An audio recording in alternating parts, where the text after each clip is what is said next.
ಕುಟುಂಬದವರ ನಮಸ್ಕಾರ. ನಾನು ನಿಮ್ಮ ಮನೆ ಮಗಳು ಪುಷ್ಪ. ನಮ್ಮ ಹತ್ರ ತುಂಬಾನೇ ಚೆನ್ನಾಗಿ ಐ ಡಿಮ್ಯಾಂಡ್ ಅಲ್ಲಿ ಹೋಗ್ತಾ ಇರೋ ಈ ಒಂದು ಗೋಲ್ಡನ್ ಫೇಶಿಯಲ್ ಬಾಂಬ್. ಸೊ ಇದರಿಂದ ಯಾವ ತರ ನೀವು ಮುಖ ಕ್ಲೀನ್ ಮಾಡ್ಕೋಬೇಕು ಅಂದ್ರೆ, ಫಸ್ಟ್ ನಿಮ್ಮ ಒಂದು ಫೇಸ್ ನ ತೆವ ಮಾಡ್ಕೊಳ್ಳಿ. ತೆವ ಮಾಡಿದ್ಮೇಲೆ ಈ ಒಂದು ಕ್ಯೂಬ್ ತಗೊಳ್ಳಿ. ಕ್ಯೂಬ್ ತಗೊಂಡು ಚೆನ್ನಾಗಿ ಇದನ್ನ ರಬ್ ಮಾಡಿ. ಒಂದು ಕ್ಯೂಬ್ ನ ಒಂದು ಟೈಮ್ ಯೂಸ್ ಮಾಡ್ಬಿಡಿ. ಸೊ ಆದಷ್ಟು ನೈಟೇ ಮಾಡಿ ಇದನ್ನ. ಸೊ ನೈಟ್ ಇನ್ನೇನು ಮಲ್ಗೋದಕ್ಕೆ ಹೋಗ್ತಾ ಇದಾರೆ ಒಂದು ಅರ್ಧ ಗಂಟೆ ನಂಗೆ ಈ ಒಂದು ಬಾಂಬ್ ನಲ್ಲಿ ನೀಟಾಗಿ ಎಲ್ಲ ಮಸಾಜ್ ಮಾಡಿಬಿಟ್ಟು ನೀಟಾಗಿ ತಣ್ಣೀರಿಂದ ಮುಖ ತೊಳಿದೆ.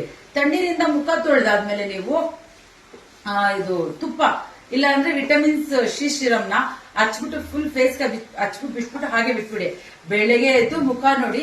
ಸೊ ನೀವು ಹೋಗ್ಬಿಟ್ಟು ಪಾರ್ಲರ್ 2000-3000 ರೂಪಾಯಿ ಕೊಟ್ಟು ಫೇಶಿಯಲ್ ಮಾಡಿಸಿರ್ತೀರಲ್ಲ, ಅದೇ ಲುಕ್ ಬಂದಿರುತ್ತೆ ನಮ್ ಫೇಶಿಯಲ್ ಬಂಬ್ ಇಂದ. ಯಾರಿಗೆಲ್ಲ ಬೇಕು ಫೇಶಿಯಲ್ ಬಂಬ್? ಕೆಳಗಡೆ ಕೊಟ್ಟಿರೋ ಕಾಂಟ್ಯಾಕ್ಟ್ ನಂಬರ್ಗೆ ಕಾಲ್ ಮಾಡಿ ಬೇಗ ಬುಕ್ ಮಾಡ್ಕೊಳ್ಳಿ. ಸ್ಟಾಕ್ ಫುಲ್ ಖಾಲಿ ಆಗಿದೆ. ಇವಾಗ ಸ್ಟಾಕ್ ರೆಡಿ ಆಗಿದೆ. ಸೊ ಇದು ಒಂದೇ ದಿನದಲ್ಲೇ ಖಾಲಿ ಆಗೋಗುತ್ತೆ ಇಷ್ಟು ಬಾಂಬ್ ಕೂಡ. ಯಾರಿಗೆಲ್ಲ ಬೇಕು ಫೇಶಿಯಲ್?